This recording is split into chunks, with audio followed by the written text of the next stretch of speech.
Homilía de Fray Pío María, 5-11-25. El costo del reino. Renunciar a todo para poseer el todo. Lectura del Santo Evangelio según San Lucas. En aquel tiempo, una multitud numerosa iba con Jesús.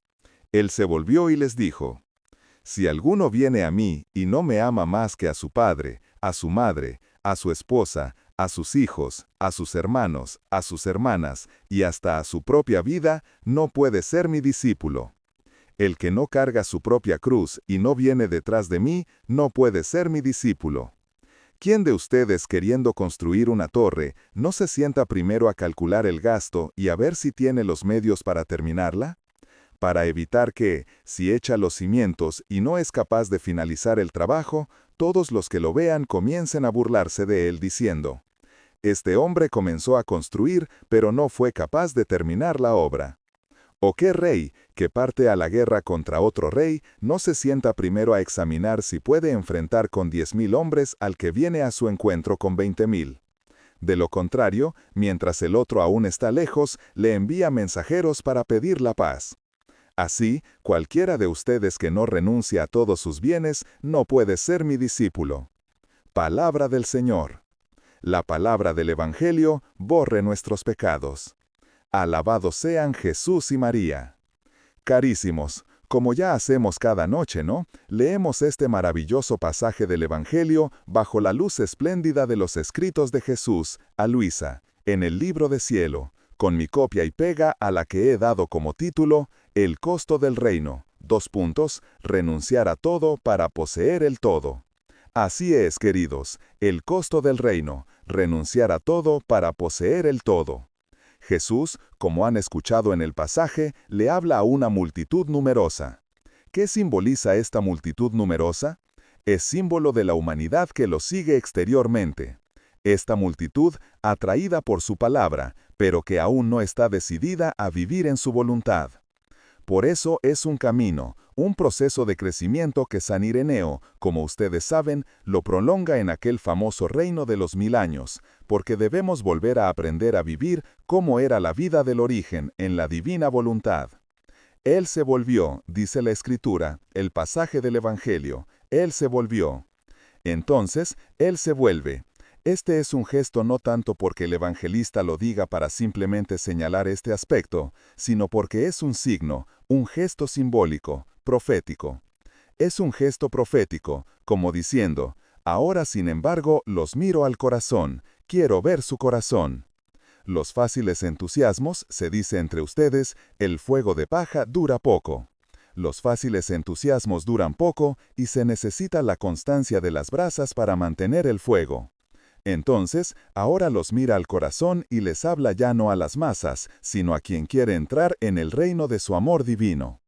Esta noche nos habla a nosotros aquí, porque nosotros queremos entrar en este reino, queremos entrar en este amor, queremos entrar en este reino del amor divino. ¿Quieres entrar? Entonces empieza a entender bien cuáles son los pasos que debes dar. Quien no me ama más que a todo, y luego continúa. El Señor pide no un amor humano, sino un amor divino total que supera incluso el amor por la propia vida. Ustedes saben que la vida es un instinto de conservación que tenemos a la enésima potencia, y Jesús pide que este amor debe superar incluso esto. Y lo puede hacer porque es Él quien ama en nosotros con este amor divino. Esto es lo que es la vida de la divina voluntad. Es precisamente este amor suyo dentro de nosotros. Solo quien deja reinar la voluntad divina en sí mismo puede amar así, porque entonces es Dios mismo quien ama en nosotros, es Él mismo quien ama en nosotros. Así que, no es una forma de hablar, debe amar más que a la vida. Se puede realizar, se debe realizar. Jesús no nos pide que destruyamos los afectos en absoluto, en absoluto. Si Él nos los ha dado, ¿quién te dio a tu papá, a tu mamá, a un amigo, a un hermano? Él te los dio. ¿Y quiere que los destruyas ahora? No, sino que quiere divinizarlos, quiere llevarlos a un amor superior, divino, porque los amores humanos son siempre amores posesivos, amores que buscan siempre obtener algo del otro, de explotar. Ustedes conocen bien estas cosas, ¿verdad que las conocen? Muy bien. Por lo tanto, no quiere destruirlos, sino que quiere divinizarlos, hacerlos pasar del círculo de la voluntad humana al círculo de la voluntad divina. Sí, es precisamente así, queridos. Sé que en un mundo como el de hoy, esto es increíble, pero en cambio, esto es lo que Jesús sueña. Estos lazos, esas relaciones nuestras entre nosotros, son lazos maravillosos de amor divino estupendo, de amores verdaderamente grandes, más bien divinos, no solo grandes. Esto es lo que quiere. Aquí es a donde nos quiere llevar. Cuando el amor natural es absorbido por el amor divino, todo se vuelve luz y orden. Si amas en orden a Dios. Ustedes saben cuántos santos han vivido esta experiencia. San Francisco y Santa Clara, San Francisco de Sales y Juana Francisca de Chantal, muchísimos santos, muchísimos, vayan a leer. Han vivido estos amores divinos que nosotros no comprendemos, porque nosotros enseguida, es verdad, enseguida caemos en lo humano. Y en cambio no, existen estas maravillas grandiosas que Dios todavía hoy hace, quiere hacer y hace, queridos. Por lo tanto, no nos pide destruir los afectos, sino divinizarlos. Es la condición. Cuando el amor natural es absorbido por el amor divino, todo se vuelve luz y orden. Escuchen, esta es la condición para entrar en el reino del Fiat, donde nada es puesto fuera de Dios y todo se renueva en Dios y se reencuentra en Dios. Todo. Donde nada es puesto fuera de Dios y en cambio todo se reencuentra en Dios. Luego continúa Jesús. Han oído, quien no carga su propia cruz. La cruz aquí no es solo el dolor, no es solo esto, sino que es el aniquilamiento de la propia voluntad. Escuchen bien lo que significa esta palabra, aniquilamiento, porque el aniquilamiento pensamos que es hacerla morir y se queda muerta ahí, pasiva. ¿Qué mérito te daría eso? No, el aniquilamiento significa que en cada acto debes renunciar a tu voluntad para vivir de la divina voluntad, en cada acto. Pero de esto hablaremos en el pasaje final. Escucharán quién ha realizado esto y a dónde nos quiere conducir todo esto. Por lo tanto, se trata de este aniquilamiento de la propia voluntad, que es esa raíz que impide que el reino de lo divino se establezca en nosotros y en la humanidad. Todos los daños y desastres provienen de esto. Esta es la cruz que Jesús nos dice que carguemos, que cada día muramos a nuestra voluntad voluntariamente, para vivir solo de divina voluntad. Cargar la cruz significa decir cada día fiat, hágase, aceptando que nuestra humanidad sea transformada en la vida de Jesús. Esto no es un sueño, nos llamamos cristianos queridos, alter Christus, otro Cristo. Nuestra vida debe ser transformada. Por eso Dios permitió que su Hijo se encarnara, para que cada vida fuera transformada en Jesús. Por eso Dios permitió la encarnación, para ver a tantos Jesús en la tierra. Por eso nos ha dado una madre que sabe engendrar y parir solo a Jesús, sabe concebir y parir solo a Jesús. Por eso te ha dado esta madre, porque quiere ver a tantos Jesús. Y estos son los hijos de la divina voluntad, la nada que se deja ocupar por el todo, y por lo tanto se convierte en otro Jesús. Por eso nos llamamos cristianos, que se han transformado en la vida de Jesús. Quien vive en el divino querer no se lamenta del peso de la cruz, porque descubre que la cruz es el trono donde reina la voluntad divina. Dice Jesús en estos escritos, la cruz en mi voluntad no destruye, sino que crea vida divina en el alma. Crea la vida divina en el alma. Las cruces, cuando nos alcanzan en esta profundidad, crean vida divina en el alma. Ustedes han oído las comparaciones que pone, ¿no? Quien quiere construir una torre, etcétera, etcétera. La torre, ¿qué es? ¿Qué significa? Es el edificio del reino interior de la divina voluntad. ¿Quieres construir dentro de ti este edificio de la torre interior, que es esta divina voluntad? Construirla sin calcular el gasto. Primero, debes sentarte, debes calcular el costo. ¿Qué significa sin calcular el costo? Significa empezar con entusiasmo humano, el fuego de paja. Pensamos que construir esta torre sea un juego, pero luego llegan las pruebas, llegan las comprobaciones. Ahí se ve si verdaderamente se tomó la decisión, si realmente quieres ir hasta el final, hasta el fondo. Es ahí donde debes calcular. No es algo que se haga así, con un entusiasmo pasajero, un entusiasmo humano, sino abandonándose totalmente a la gracia. Jesús nos invita a sentarnos, a calcular, a discernir. Y las pruebas nos ayudan en esto. Las pruebas nos hacen discernir si realmente estamos dispuestos a perder todo por esto, y a amar a quien nos hace mal, a bendecir a quien nos maldice, a hacer el bien a quien sabemos que nos sigue haciendo mal. Este es el paso. A no responder a las calumnias con calumnias, a amar, a responder con amor. Estos son 2 pasos de la vida en la divina voluntad, queridos. Por lo tanto, nos invita a calcular, a discernir si estamos listos para renunciar a todo lo que es nuestro.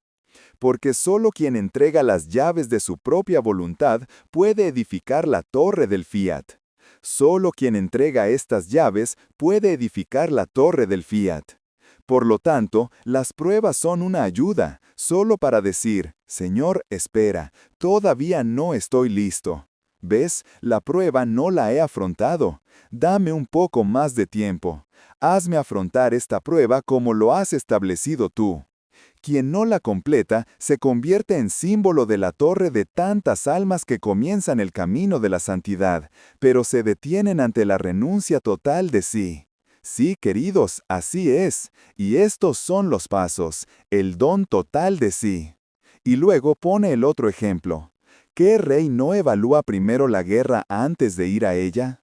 ¿La guerra qué es? La guerra es la lucha entre la voluntad humana y la divina. Esta es la guerra, la lucha entre la voluntad humana y la divina. El rey es el alma llamada a reinar con Cristo. ¿Recuerdan el Apocalipsis? Después del combate, del primer combate escatológico, ustedes son reyes y tienen un reino para reinar conmigo. Ciertamente, esto viene después. Entonces, el rey es el alma llamada a reinar con Cristo, pero debe decidir a qué reino servir. ¿Al reino de la voluntad humana que se unió a Satanás? ¿O al reino de la divina voluntad, en el que es necesario dejarse purificar para entrar en esta visión bellísima, en esta verdad bellísima?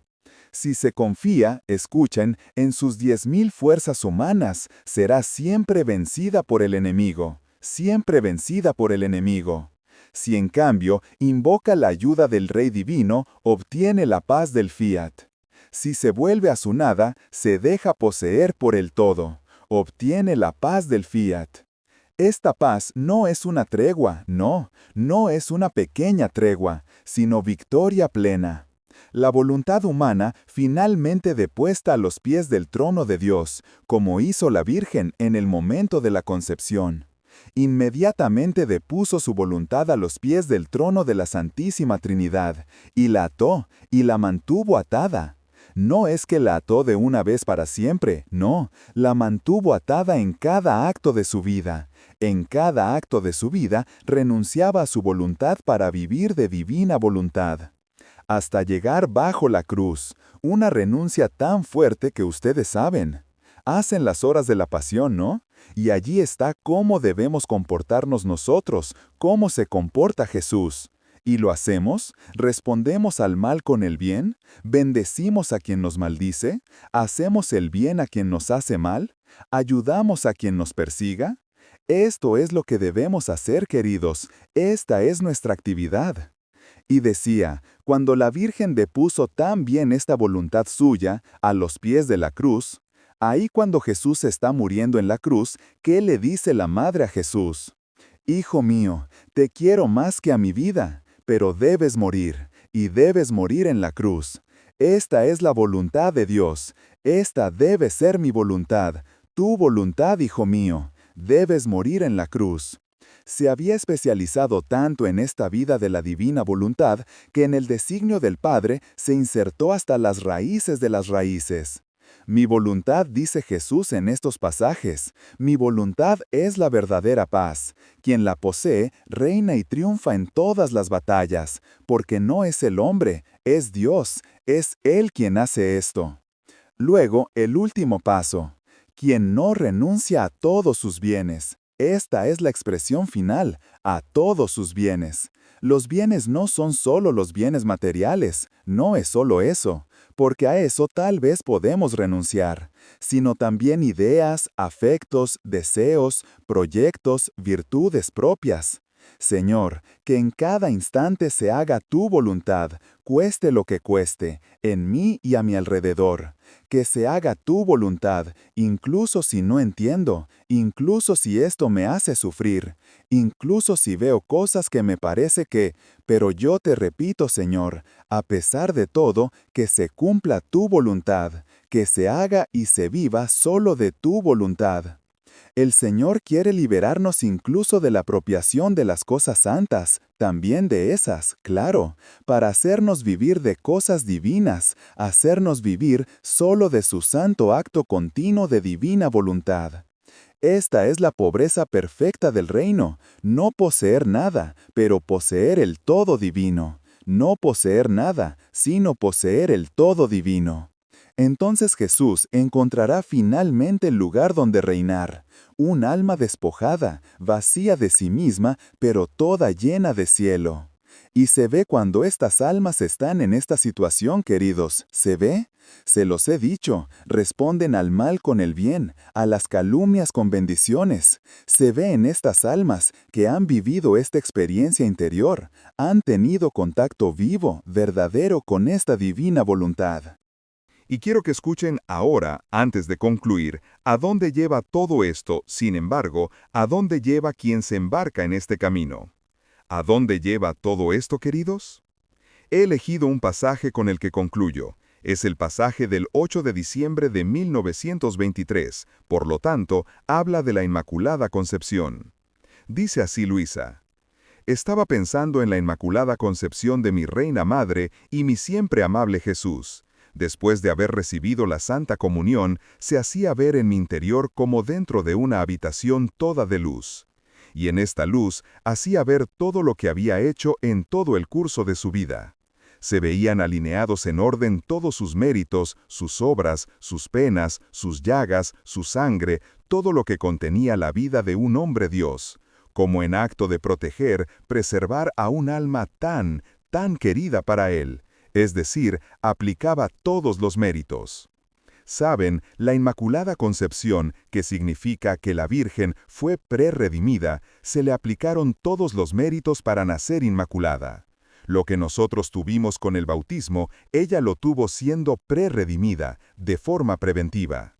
Entonces dice, como en acto de preservar a un alma, a la Virgen, tan querida para él, de cualquier mínimo mal que pudiera opacarla. Yo me asombraba al ver tanta atención de Jesús. Y él me dijo, a mi pequeña recién nacida, nos llama también a nosotros para quien quiere escuchar. Quiero dar a conocer la Inmaculada Concepción de la Virgen, concebida sin pecado. Debes saber que mi divinidad es un acto solo. Todos los actos suyos se concentran en uno solo. Esto significa ser Dios. El portento más grande de nuestra esencia es no estar sujeto a sucesiones de actos, todo está eternamente presente. No es que Dios hace un acto y luego otro, todo está eternamente presente. Es decir, para darles una imagen antropomórfica, es decir, transformado en lo humano, Dios mira en su mano y ve todo. Pasado, presente, todo está presente, siempre, continuamente. Es un acto solo, continuo, incesante. Esto significa ser Dios. El portento más grande de nuestra esencia es no estar sujeto a la sucesión de actos. Y si a la criatura le parece que ahora hacemos una cosa y ahora otra, es más bien que le damos a conocer lo que está en aquel acto solo.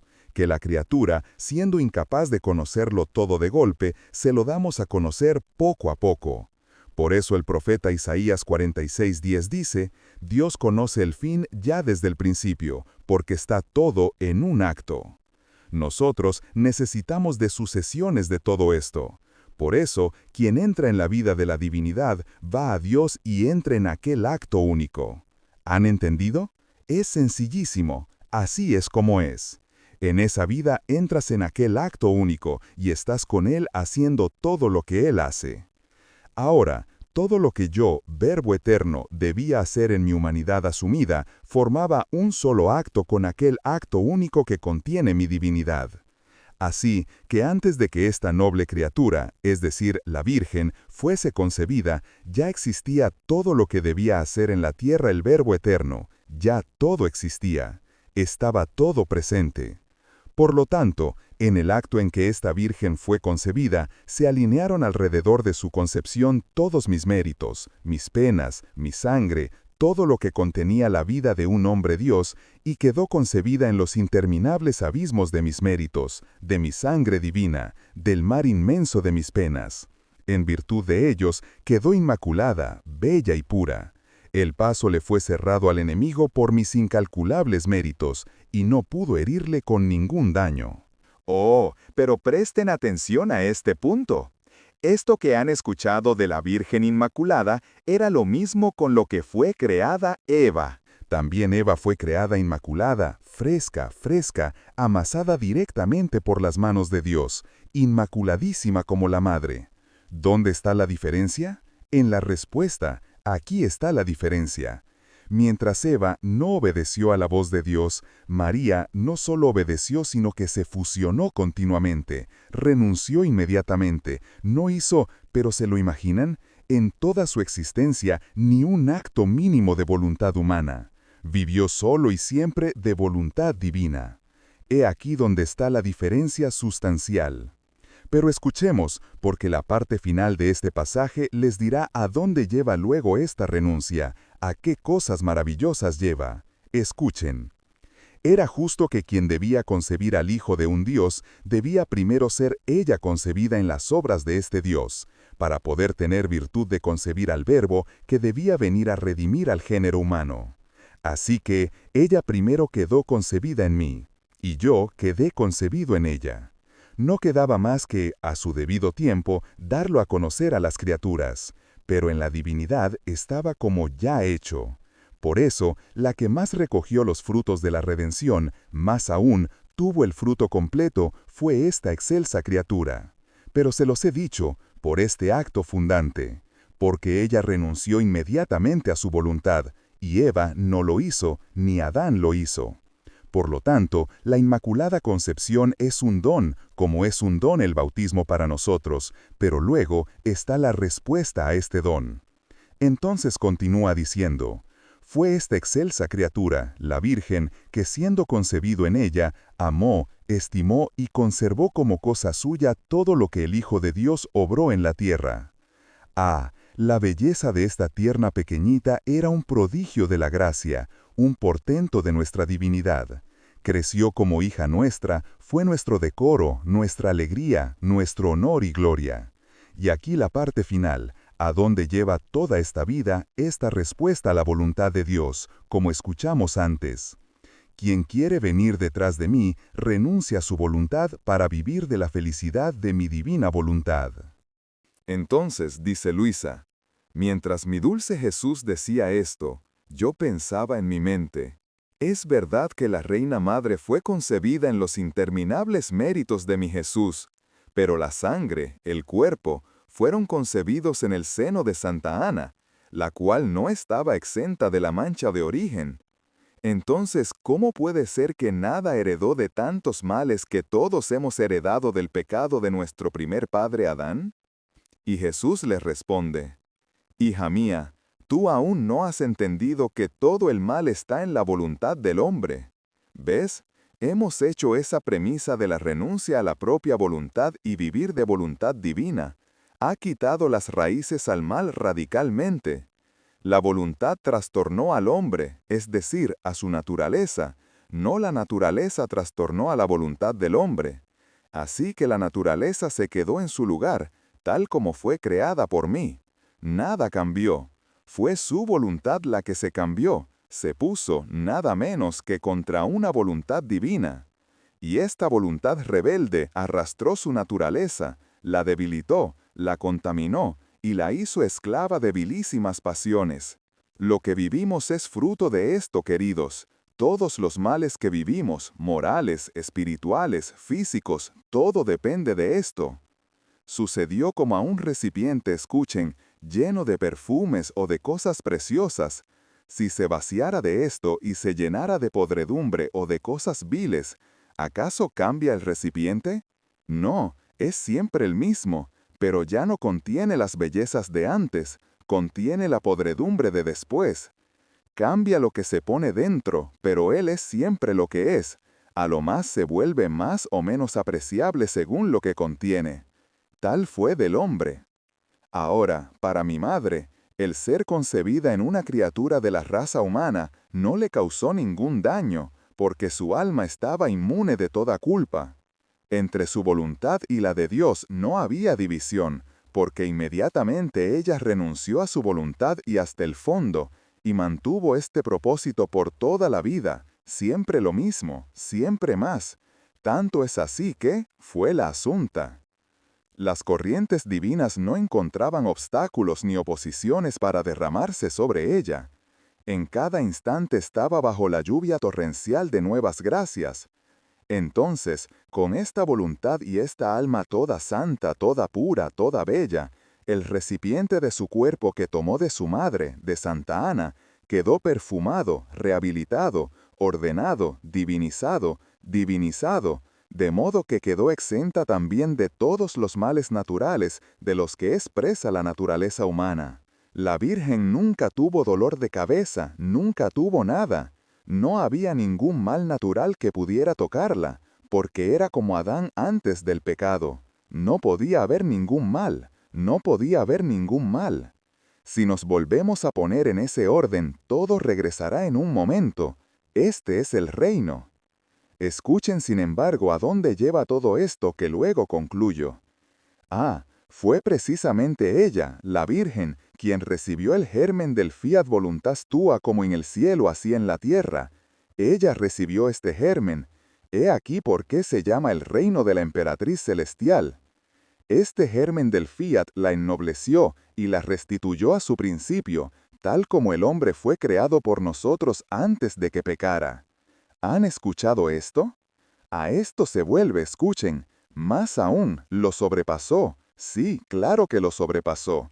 La embelleció más aún, a los continuos flujos de aquel fiat que solo tiene la virtud de reproducir imágenes todas semejantes a aquel que las ha creado. Queridos, ¿ven cómo se vuelve delicioso leer este pasaje del Evangelio y renunciar a todo a la luz de esto? Continúa diciendo, y en virtud de esta voluntad divina que obraba en ella, y por lo tanto en el Hijo, la hija de la divina voluntad que hará esto, se puede decir que todo lo que Dios es por naturaleza, ellos lo son por gracia. Pero ¿han entendido, queridos, a dónde llevó esta renuncia de la voluntad humana a la divina voluntad? Se puede decir que todo lo que Dios es por naturaleza, ella lo es por gracia. Nuestra voluntad puede hacerlo todo, a todo puede llegar, cuando el alma nos da la libertad de obrar y no interrumpe nuestro obrar con su voluntad humana. Díganme, queridos, al escuchar el Evangelio así, ¿no? Desnudo y crudo, ¿tuvieron un toco de miedo? Pero en cambio, ¿han visto qué significa introducirse en esta renuncia de la voluntad humana? ¿A dónde nos conduce? ¡Qué belleza, qué esplendor, qué maravilla! Lo que Dios es por naturaleza, nosotros lo llegamos a ser por gracia.